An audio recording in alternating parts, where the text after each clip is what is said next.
শুভেচ্ছা, আমন্ত্রণ দেশ জনপদ লাইভে, সঙ্গে আছি আমি ইশরাত জাহান মনি। শুরুতেই বাজার পরিস্থিতি।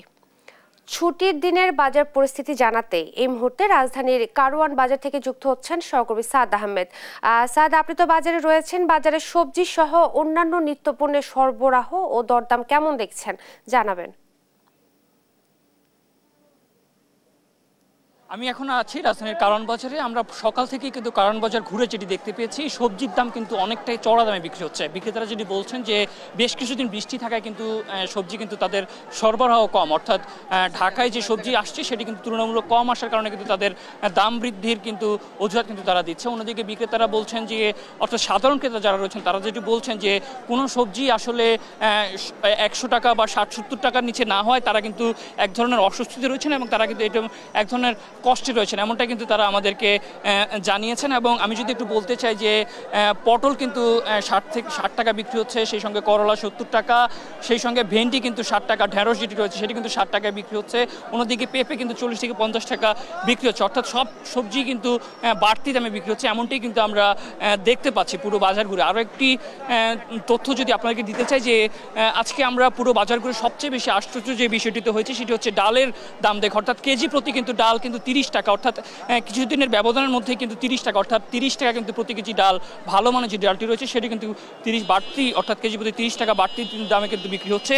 আর সেই সঙ্গে মধ্যমানের যে ডাল রয়েছে সেটি কিন্তু কেজি প্রতি 10 টাকা বৃদ্ধি পেয়েছে। সেই সঙ্গে আমরা যদি একটু বলতে চাই যে তুলনামূলক সব সবজির দামে কিন্তু বৃদ্ধি পেয়েছে। আমরা যদি একজন ক্রেতার সঙ্গে একটু কথা বলতে চাই, আচ্ছা কেমন দেখছেন আজকে সবজির দাম? অ্যাকচুয়ালি বৃষ্টির জন্য দাম একটু বেশি, ঠিকই আছে অলমোস্ট।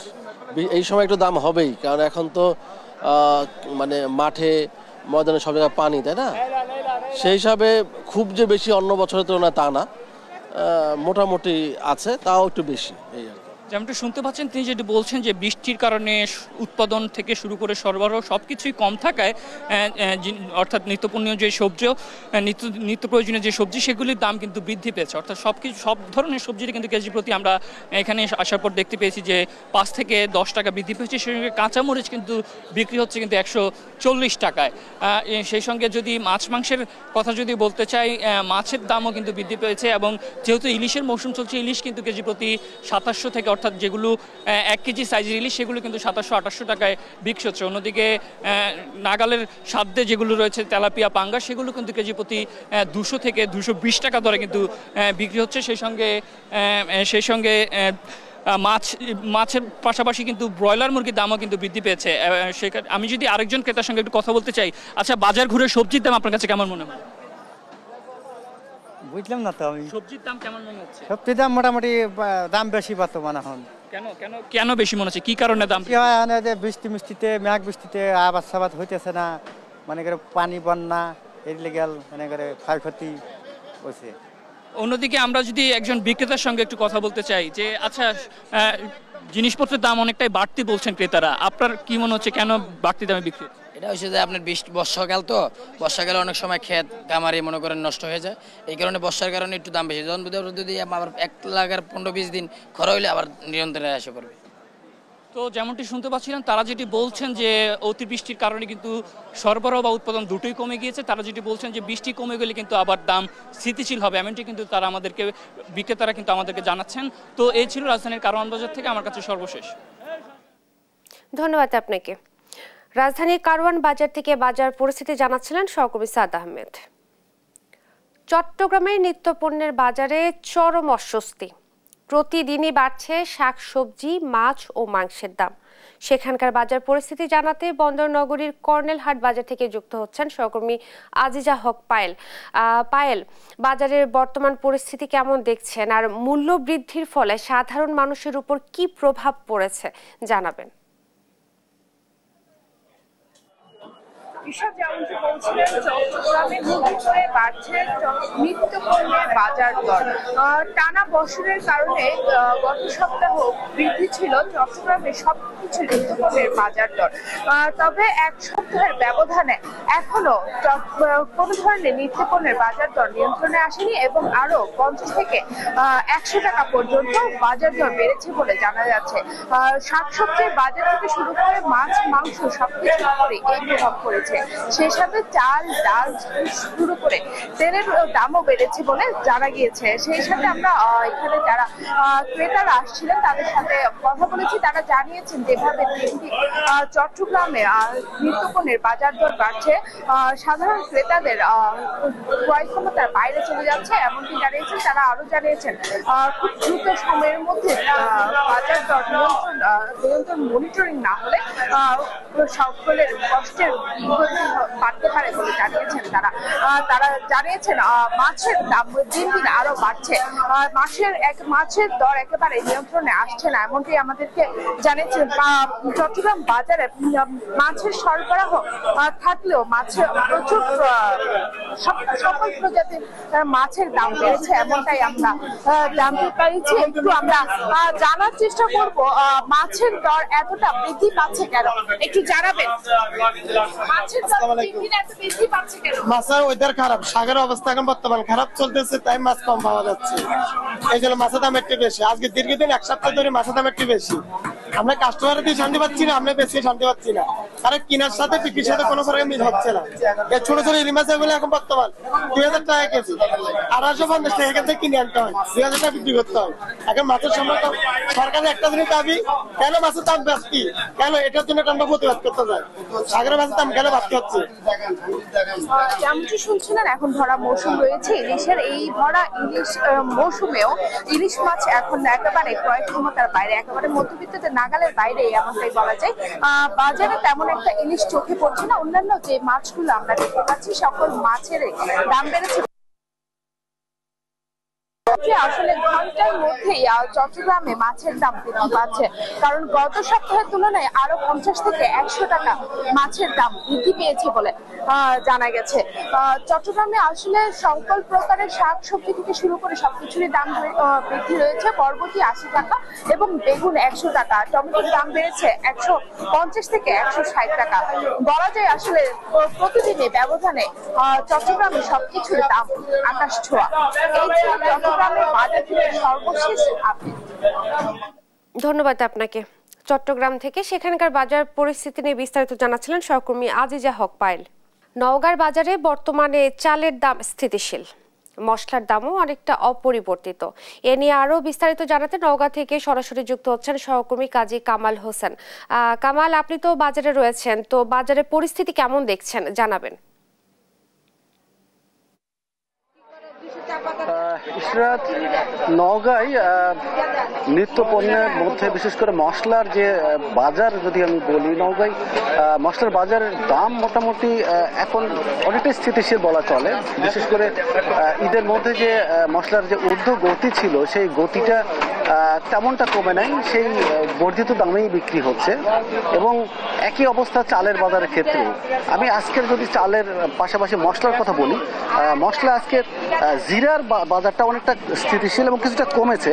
জিরা অনেকটা বৃদ্ধি পেয়েছিল, প্রতি কেজি জিরা 600 টাকা কেজিতে উঠেছিল, 600 বা 630 টাকা।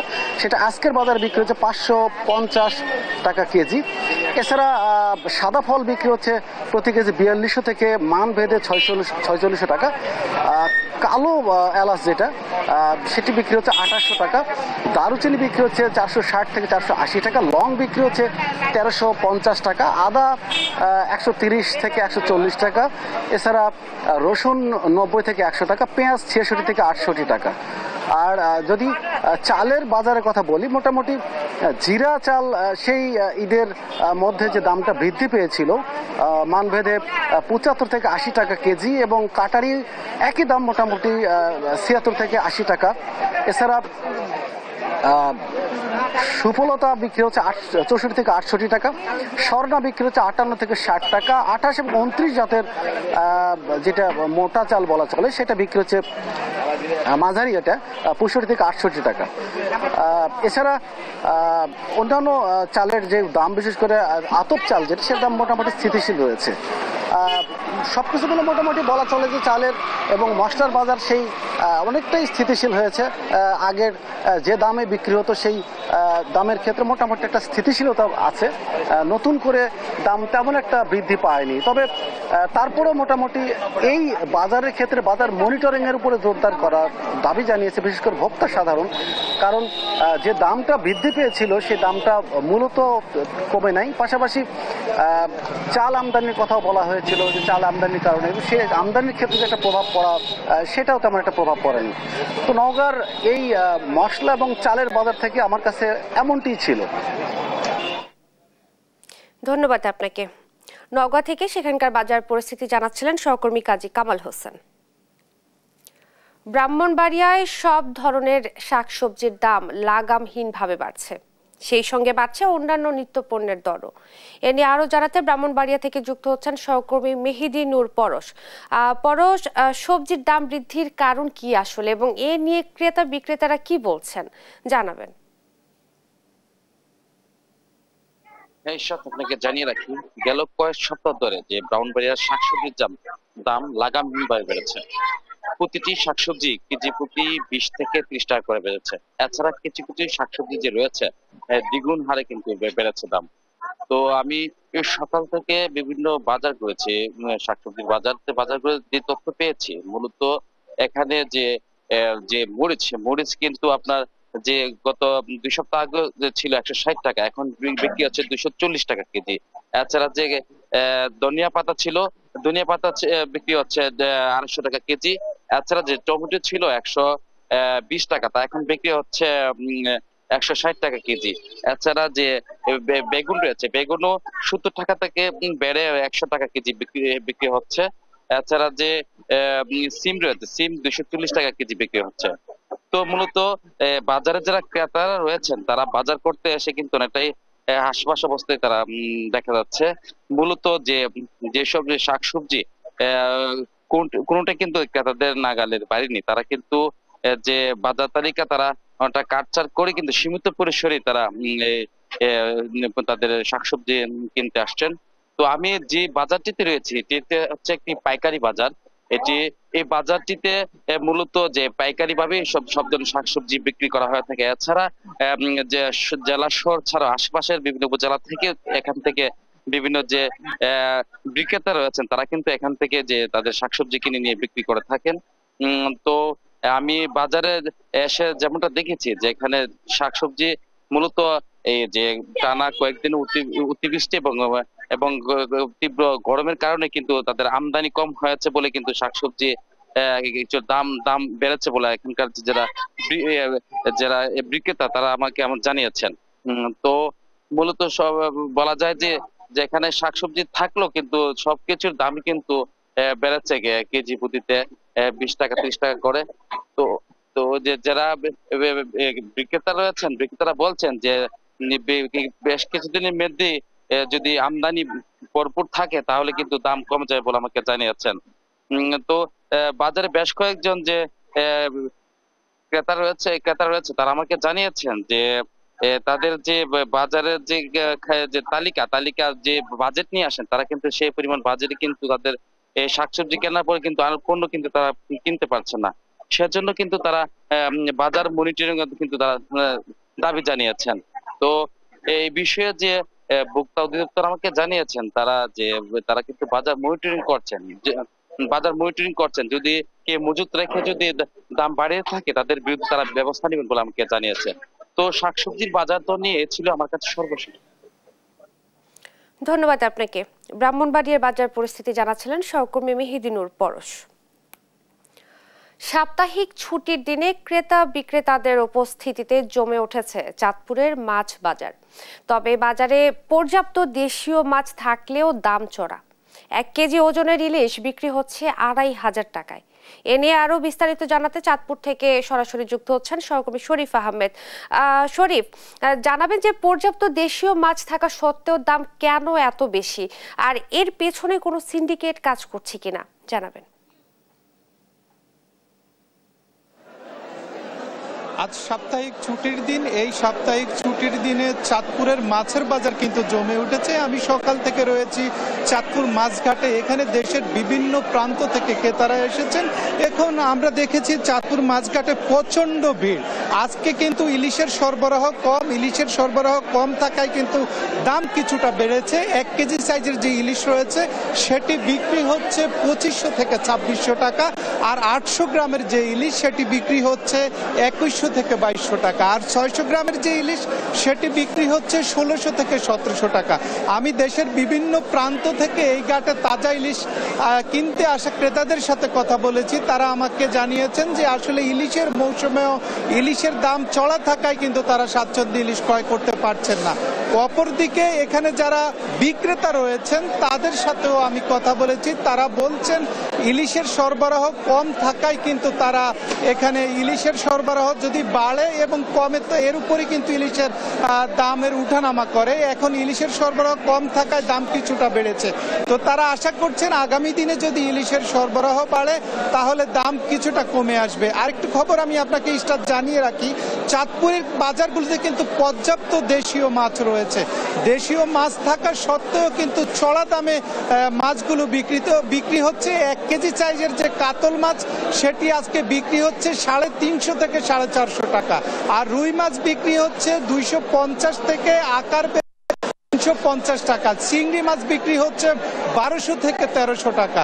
এর পাশাপাশি দেশীয় যে পাঙ্গাস এবং তেলাপিয়া রয়েছে সেগুলো বিক্রি হচ্ছে 160 থেকে আকার বেঁধে 200 টাকা পর্যন্ত। আমি ক্রেতাদের সাথে কথা বলেছি, তারা বলছেন আসলে ভরা মৌসুম যখন ইলিশের আসে, ইলিশ বাজারে আসলে কিন্তু দেশীয় মাছের দাম কমে আসে, কিন্তু এবার একটি বিপরীত চিত্র। তারা বলছেন বাজারে ইলিশ আসা সত্ত্বেও কিন্তু দাম কমছে না। এই বিষয়ে আমি কথা বলেছি ব্যবসায়ীদের সাথে। তারা বলছেন আসলে মাছের যেরকম সরবরাহ থাকা দরকার সেরকম সরবরাহ না থাকায় কিন্তু তারা ইলিশ মাছ কিন্তু সেরকম ভাবে তারা পাচ্ছেন না। তো আসলে এই ছিল স্টক চাঁদপুর মাছের বাজার থেকে আমার কাছে সবশেষ। ধন্যবাদ আপনাকে। চাঁদপুর থেকে মাছের বাজার পরিস্থিতি জানাচ্ছিলেন সহকর্মী শরীফ আহমেদ। ভোলাই বৈরী আবহাওয়ায় 10টি অভ্যন্তরীণ রুটে বন্ধ রয়েছে লঞ্চ চলাচল। এ নিয়ে আরো জানাতে চাঁদপুর থেকে সরাসরি যুক্ত হচ্ছেন সহকর্মী ছোটন সাহা। ছোটন, আবহাওয়া পরিস্থিতি এখন কেমন দেখছেন এবং লঞ্চ চলাচল কখন স্বাভাবিক হতে পারে জানাবেন। ইশরাত, যেহেতু বঙ্গোপসাগরে লঘুচাপের সৃষ্টি হয়েছে, যে কারণে নদী উত্তাল থাকার কারণে কিন্তু গত দুদিন ধরেই কিন্তু বন্ধ রয়েছে অভ্যন্তরীণ রুটের নৌযান চলাচল। বিশেষ করে ভোলা লক্ষ্মীপুর থেকে শুরু করে 10টি রুটের নৌযান চলাচল বন্ধ রয়েছে এবং আজকে সকালেও দেখেছি আমরা ভারী বর্ষণ হয়েছে। যদিও এখন রৌদ্রোজ্জ্বল আবহাওয়া এবং একই সাথে নদীর পানি অনেকটাই বিপদসীমার উপরে প্রভাবিত হচ্ছে। পানি উন্নয়ন বোর্ড থেকে বলা হচ্ছে নদীর পানি কিন্তু আপনার 70 সেন্টিমিটার উপরে প্রবাহিত হয়েছে গত 24 ঘন্টায়।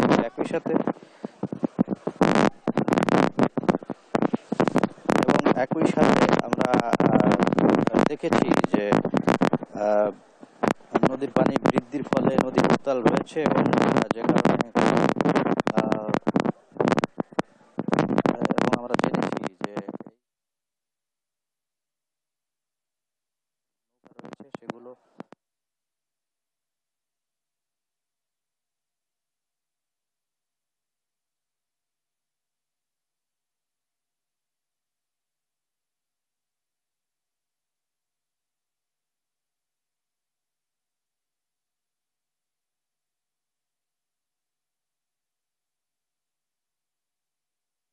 ভারী বৃষ্টি থাকবে এমনটি আমরা কিন্তু জেনেছি এবং আমরা কথা বলেছি বিআইডব্লিউটি কর্তৃপক্ষের সাথে।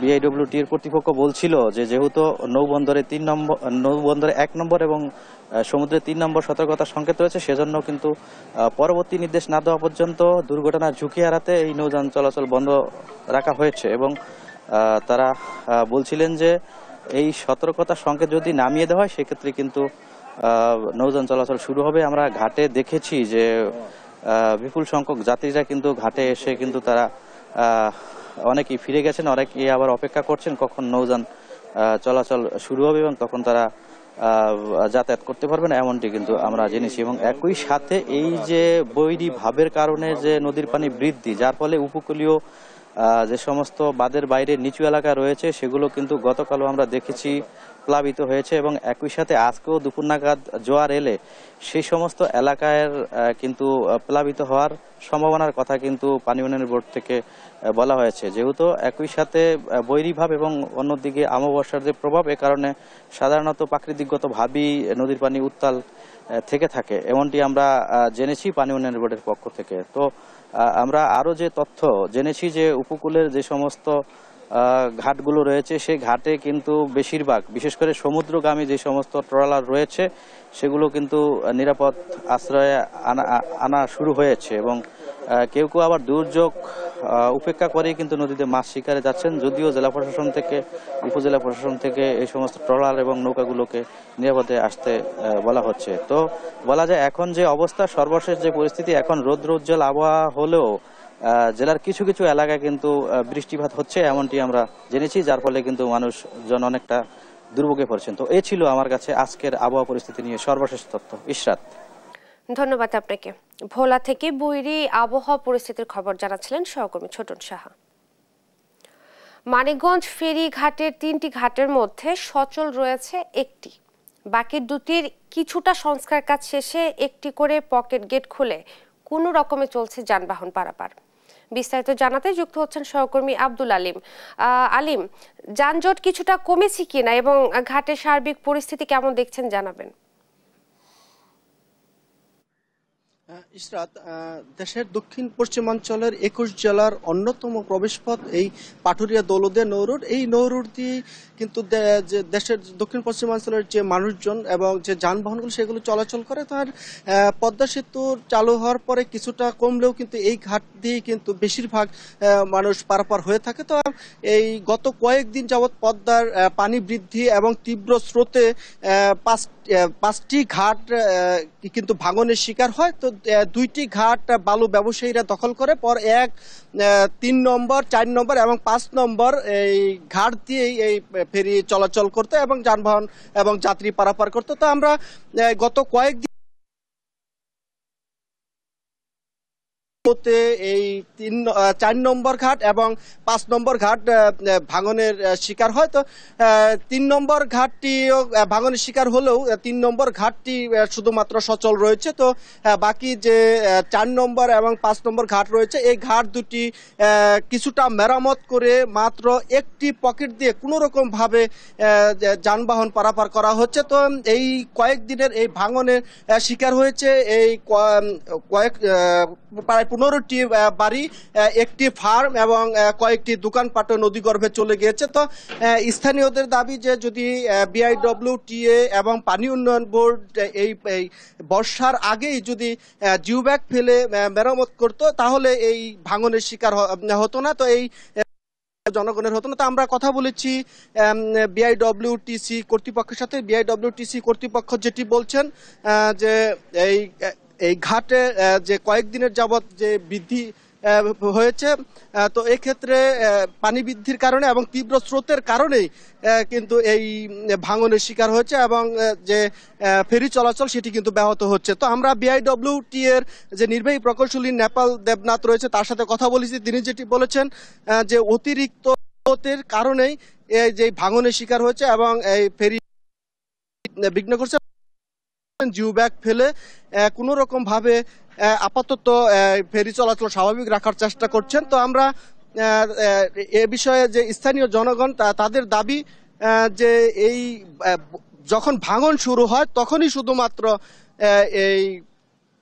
এই মেরামতের কাজ করে। তো আগে যদি করতো তাহলে এই এত ভাঙনের শিকার হতো না। তো সাধারণ জনগণ কিন্তু সেটি দাবি করেছে। তো আমরা কথা বলেছি যে স্থানীয় যে উপজেলা নির্বাহী কর্মকর্তা রয়েছেন তার সাথেও। তিনি যেটি বলছেন যে তারা পানি উন্নয়ন বোর্ড এবং বিআইডব্লিউটিএ সহ বিআইডব্লিউটিসি সহ তাদেরকে অবহিত করা হয়েছে, কিন্তু কার্যত কোনো পদক্ষেপ নেয়নি, যে কারণেই কিন্তু এই পাটুরিয়া ফেরিঘাটের এই অবস্থা এবং জনগণের যে ভোগান্তি, এবং দুই পাশে কিন্তু অনেক সময় দীর্ঘ যানজটেরও সৃষ্টি হয়। তো এই ছিল আমার কাছে মানিকগঞ্জের পাটুরিয়ার যে ফেরিঘাটের যে ভাঙন পদ্মার, তার সর্বশেষ খবর। ধন্যবাদ আপনাকে। মানিকগঞ্জ থেকে ঘাটের সার্বিক পরিস্থিতি জানাচ্ছিলেন সহকর্মী আব্দুল আলিম।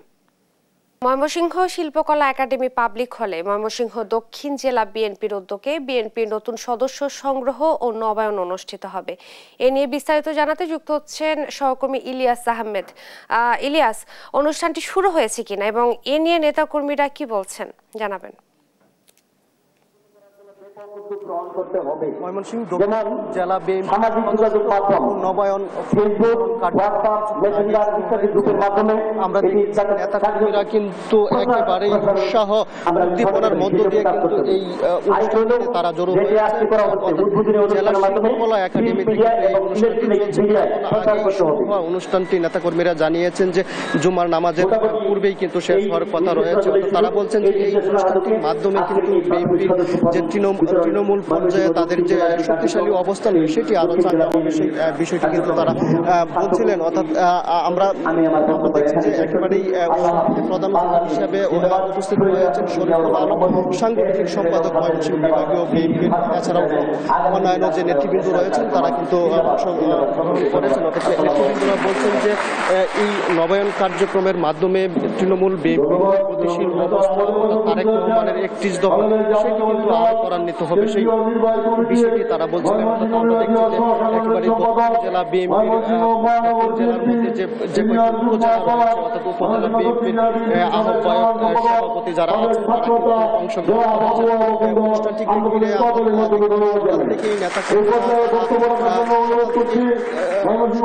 থেকেই সকাল থেকেই কিন্তু নেতাকর্মীরা এই অনুষ্ঠানটি অংশগ্রহণ করতে কিন্তু তারা সকাল থেকেই বিক্ষোভ মিছিল সহ কিন্তু আনন্দ উৎসাহ উদ্দীপনা নিয়ে তারা অংশগ্রহণ করেছেন। অর্থাৎ দক্ষিণ জেলা বিএনপির যে সদস্য সচিব রয়েছেন রুকনুজ্জামান সরকার, তিনি কিন্তু বলছেন যে তৃণমূল বিএনপিকে সংগঠিত করার পাশাপাশি তাদেরকে আগামী নির্বাচনের আগে চাঙ্গা করতেই কিন্তু এই সদস্য এবং নবায়ন ফর্ম যে বিতরণ করা হচ্ছে সেটি কার্যকরী ভূমিকা রাখবে। আমরা একটু জানতে চাই সদস্য সচিব দক্ষিণ জেলা বিএনপি রুকনুজ্জামান সরকার, এই অনুষ্ঠানের মাধ্যমে বিএনপি নেতাকর্মীরা গতিশীল হবে কিনা?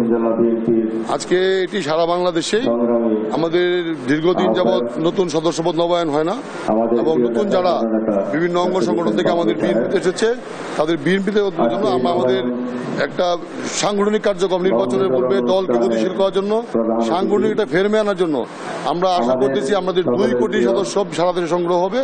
আমরা এই সংগ্রহের মাধ্যমে আমরা দলকে সংগঠিত করতে চাই এবং দলকে একটা জায়গায় রেখে বেঁধে চাই। আমরা যে তারেক রহমানের নেতৃত্বে নতুন বাংলাদেশ করতে চাই, সেই বাংলাদেশে সকলকেই একটি শৃঙ্খলার ভিতরে দলের ইমেজ রক্ষা করার জন্য আগামী দিনে ধানের শীষের মানুষের ভোট দেয়, এর জন্য আমাদের আজকে উদ্যোগ। ধন্যবাদ। কিন্তু বলছিলেন যে দলকে সংগঠিত করতে কিন্তু আজকের এই অনুষ্ঠান সেই বিষয়টি বলছিলেন। অর্থাৎ তারেক রহমানের যে নির্দেশনা রয়েছে সেটি এখান থেকে নেতাকর্মীরা তৃণমূলে গিয়ে সেই বাস্তবায়নের নির্দেশনা দিবেন, সেই বিষয়টি বলছেন। এই ছিল আমার কাছে ময়মনসিংহ থেকে সর্বশেষ। ধন্যবাদ আপনাকে। ময়মনসিংহ দক্ষিণ জেলা বিএনপির উদ্যোগে বিএনপির নতুন সদস্য সংগ্রহ ও নবায়ন অনুষ্ঠিত হবে এবং এই ব্যাপারে বিস্তারিত জানাচ্ছিলেন সহকর্মী ইলিয়াস আহমেদ। 22 বছর পর অনুষ্ঠিত হচ্ছে লক্ষ্মীপুর রামগতি উপজেলা ও পৌরসভা বিএনপির দ্বিবার্ষিক সম্মেলন। এর মাধ্যমে 2টি ইউনিট কমিটির নেতৃত্ব নির্বাচিত হবে। আরো জানাতে যুক্ত হচ্ছেন সহকর্মী সাইফুল ইসলাম স্বপন। স্বপন, আপনার কাছে জানতে চাইবো যে সম্মেলন ঘিরে মানুষের উপস্থিতি কেমন দেখছেন এবং সম্মেলনের প্রস্তুতির বিষয়ে বিস্তারিত জানাবেন।